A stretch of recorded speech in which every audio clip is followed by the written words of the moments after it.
Assalomu alaykum. Bugun 17-mart 2026-yil. Yo'qlik. Toza havo sihatgohidamiz.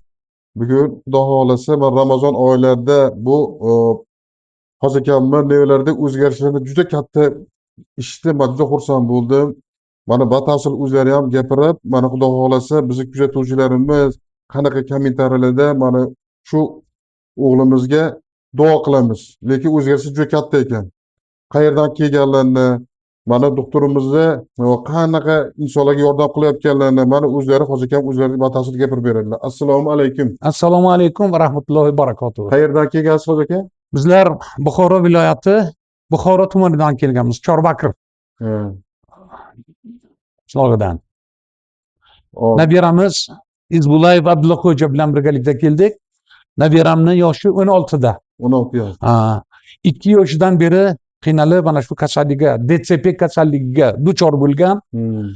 Shifo izlab boshqa joylarga ham borganmiz, boshqa respublikalarga ham borib keldik, Rossiyalarga. Rossiya, Chexoslovakiya, boshqa joylarda doktorlar bilan uchrashdik, Fransiyaning doktorlari bilan uchrashdik. Hech qanaqa maslahat ham bermadilar. Bunga shifo yo'q deb meni qaytarib yuborgan joylar bo'lgan. Shuning uchun izlab mana shu eshitdik. Andijon viloyati, Andijon shahrida joylashgan ana shu hozirgi klinikalari bor. Undan tashqari bu kishining ana shu sihatgohlari mavjud. Toza havo sihatgohida hozir biz joylashib olganmiz. Ana shu yerda yotib, ana shunday toza havodan nafas olib, ana shu nabiramizni tabiiy dorilar bilan shifo tabiiy dorilar bilan davolab kelyapmiz. Tabiiy demoqchimanki, shukulat doktorimizni tabiiy dorilari natija yaxshi bo'lyapti ekanda. Ana shu tabiiy dorilarning foydasi borligi uchun shu yerga tashrif buyurdik. Bundan tashqari tabiiy ukollar bor. Ana shu tabiiy ukollardan, quloqning orqasidan qiladigan ukollarning natijasi bizga samara beryapti. Samara beryapti. Ana faqatgina bizlar endi bir viloyatdan kelgan bo'lsak, bu yerda qo'shni respublikalardan, Qozog'istondan, Qirg'izistondan, Tojikistondan, hatto o'sha Rossiyadan, kerak bo'lsa o'sha Amerikaga yashab kelayotgan o'zbeklarimizdan ham tashrif buyurganlar bor bu yerda. Hozircha yana bitta savolim bor.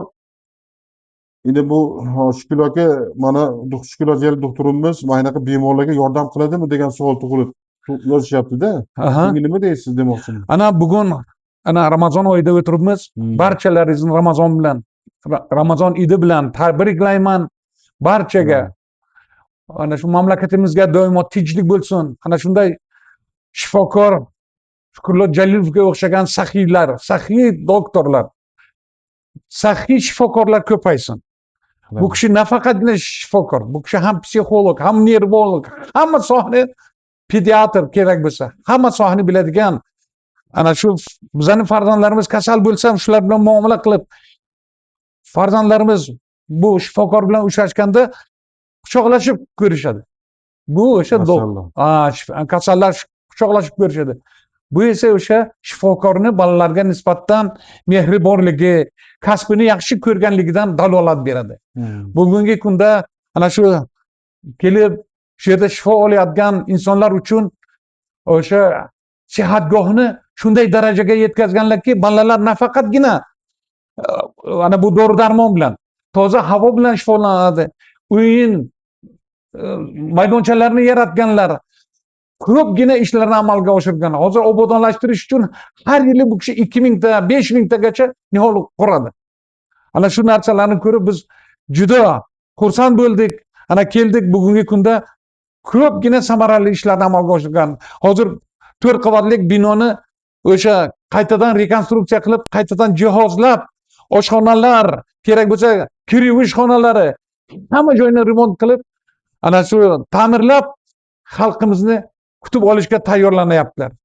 Bu yerga katta o'zgarishlar bo'lyapti, hurmatli o'rtoqlar. Har kimning gapiga kirib, u yer bunday ekan, bu yer bunday ekan degan gaplarga quloq solmanglar.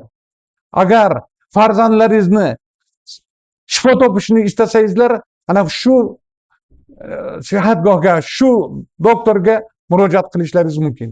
Bu Alloh kishi shifosini fan bersin. nomzodi, dotsent chunki. Bu kishi meditsina sohasini chuqur biladigan aziz inson.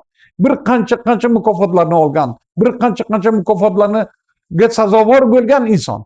Bu inson bilan butun O'zbekiston faxrlansa arziydi.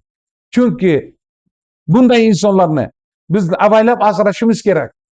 Har bir insonning do'sti bor, dushmani bor. Allohning o'zi dushmanlardan asrasin. Bitta dushman ham katta kuch u. Rahim. Lekin dushman insonni tarbiyalaydi. Dushman insonni tarbiyalaydi, o'z ustiga ishlashga majbur bo'ladi inson. Mana hozir nevarangizga Xudo xohlasa o'zgarish zo'r, ha? O'zgarish zo'r. Ana bizga doktor ro'za oyi bo'lgani uchun 5 kun qo'shimcha bepul mukofot berdilar. Bepul. Yaxshi. Shifo topyapmiz. Ukollar, dori-darmonlar, oziq-ovqatlar, yotish joylari bepul. Qaysi joyda bu narsa bor? Doktorimiz duo qilasizlar. Mana Albatta. Duo qilamiz. Hamma vaqt bu kishi sog' bo'lsin, salomat bo'lsin. Oilasini boshiga, xalqimizni boshiga sog' salomat bo'lsin. Hamma vaqt xalqimizning xizmatida bo'lsinlar bu kishi. Yuzga kirsinlar. Biza ko'raylik. Salomat bo'linglar.